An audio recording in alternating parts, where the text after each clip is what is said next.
మార్కాపురం పట్టణంలోని గడియార స్తంభం సెంటర్ వద్ద బీజేపీ రాష్ట్ర మహిళా మోర్చా కార్యదర్శి బెల్లంకొండ విజయలక్ష్మి ఆధ్వర్యంలో మహిళలకు 33% రిజర్వేషన్ బిల్లుకు సంబంధించిన పరిణామాలపై నిరసన కార్యక్రమం నిర్వహించారు. సందర్భంగా కాంగ్రెస్ పార్టీ నేత రాహుల్ గాంధీ చిత్రపటాలను దహనం చేస్తూ ఆ పార్టీ వైఖరిని ఖండించారు. కార్యకర్తలు Congress down down, Rahul Gandhi down down అంటూ నినాదాలు చేశారు. మహిళలకు చట్టసభల్లో సమాన ప్రాతినిధ్యం కల్పించే ఈ బిల్లు దేశ చరిత్రలో కీలక మలుపవుతుందని పేర్కొంటూ దీనిని అడ్డుకోవడం మహిళల ఆశయాలకు విఘాతం కలిగించడమేనని ఆగ్రహం వ్యక్తం చేశారు. ఈ సందర్భంగా బెల్లంకొండ విజయలక్ష్మి మాట్లాడుతూ మహిళలకు 33% రిజర్వేషన్ కల్పించాలని ఎన్నో ఏళ్లుగా ఉన్న డిమాండ్ నెరవేరుతుందని ఆశించినప్పటికీ బిల్లును అడ్డుకోవడం దురదృష్టకరమని అన్నారు. మహిళలు చట్టసభల్లోకి వస్తే సమాజానికి న్యాయం జరుగుతుందని భావించి తీసుకొచ్చిన ఈ బిల్లును వ్యతిరేకించడం ప్రజాస్వామ్యానికి విరుద్ధమని ఆమె పేర్కొన్నారు. మహిళల ఆత్మగౌరవాన్ని దెబ్బతీసేలా వ్యవహరించిన పార్టీలను ప్రజలు తగిన పాఠం నేర్పాలని పిలుపునిచ్చారు. ఈ కార్యక్రమంలో బీజేపీ రాష్ట్ర మీడియా ప్రతినిధి ఏరు రామచంద్రారెడ్డి, మార్కాపురం బీజేపీ సీనియర్ నాయకులు పివి కృష్ణారావు, శాసనాల సరోజిని, మహిళా నాయకులు మరియు కార్యకర్తలు పాల్గొన్నారు. నా పేరు అందరికీ నమస్కారం అండి. నా పేరు బెల్లంకొండ విజయలక్ష్మి. నిన్నటి రోజున అంటే ఏప్రిల్ 17వ తేదీన 33% మహిళా బిల్లు, నారీ శక్తి వందన అధినియం అనే బిల్లుని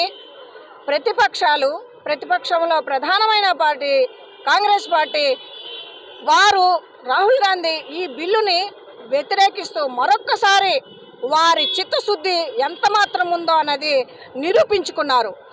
ఇప్పటి నుంచి కాదు, 1996 నుంచి నేపథ్యం చూస్తే ఈ రోజుటి వరకు కూడా 1996, 98, తర్వాత 99, తర్వాత 2023 అనేక సందర్భాలలో గత 30 సంవత్సరాల నుంచి మహిళా బిల్లు చట్టసభల్లోకి, లోక్సభలోకి తీసుకొని వెళ్ళటము, దాన్ని అమలు రూపంలో రాకపోవటము అనేది ప్రతిపక్ష పార్టీలో ఉన్న ఆ రోజు కాంగ్రెసు అధికారంలో ఉన్నప్పటికీ, 96లో దేవగౌడ ప్రధానమంత్రిగా ఉన్నప్పుడు కూడా పార్లమెంట్లో ప్రవేశం వరకు వెళ్ళింది. ఆ తర్వాత అమలుకు నోచుకోలేని పరిస్థితి అయింది. ఈరోజు కూడా డిమానిటరేషన్ మనకి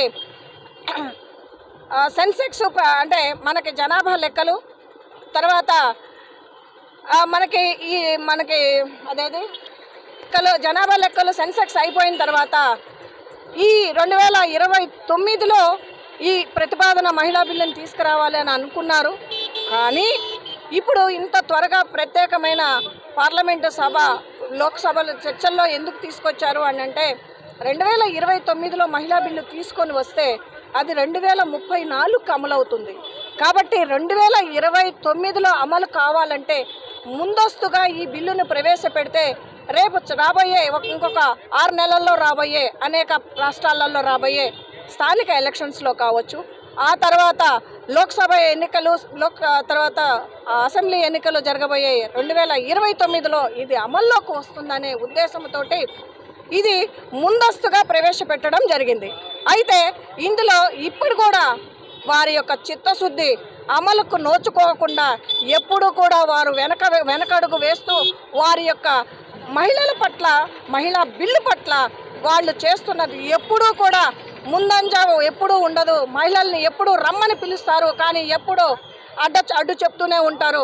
ఈవెన్ దో పశ్చిమ బెంగాల్లో ఉన్న మమతా బెనర్జీ కావచ్చు, తర్వాత మనకి ఉన్న స్టాలిన్ ప్రభుత్వం కావచ్చు, కలిమణి కావచ్చు, ఇట్లాంటి వారు అందరూ కూడా ఈ ప్రతిపక్షంలో వీరందరూ కూడా మహిళా బిల్లును అడ్డుకోవడం అనేది మేము దీన్ని చాలా తీవ్రంగా ఖండిస్తున్నాము.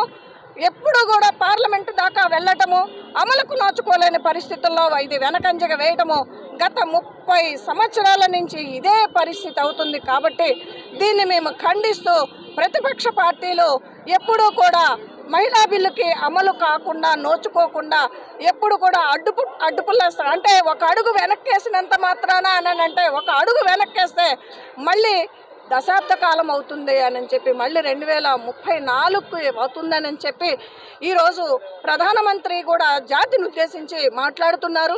కాబట్టి వారు, మా ప్రధానమంత్రి మోడీ గారు మహిళలకి 2047కి ఒక డిజిటల్ ఇండియా, ఒక వికసిత భారత్, మహిళా సాధికారత వైపు తీసుకునేస్తే మహిళలు వృద్ధి చెందితేనే సాంకేతిక పరంగా కానీ ఈ భారతదేశ జనాభాలో 50% ఉన్న వారికి మహిళా బిల్లు వస్తే భారతదేశము చాలా దృఢంగా గట్టిగా మహిళలతోటి ఏర్పడుద్ది, మహిళా సాధికారతతోటే దేశ అభివృద్ధి ఉంటుందని చెప్పి ఆయన చేసిన ఆలోచనని ఈరోజు ప్రతిపక్ష పార్టీలు అడ్డుపుల్ల వేసి అడ్డుకట్ట వేసి అడ్డు చెప్పి ఈరోజు బిల్లును పాస్ కాకుండా కేవలం 66 సీట్లతోటి 66 ఓట్లతోటి ఈరోజు దాన్ని వెనక్కి పెట్టారు.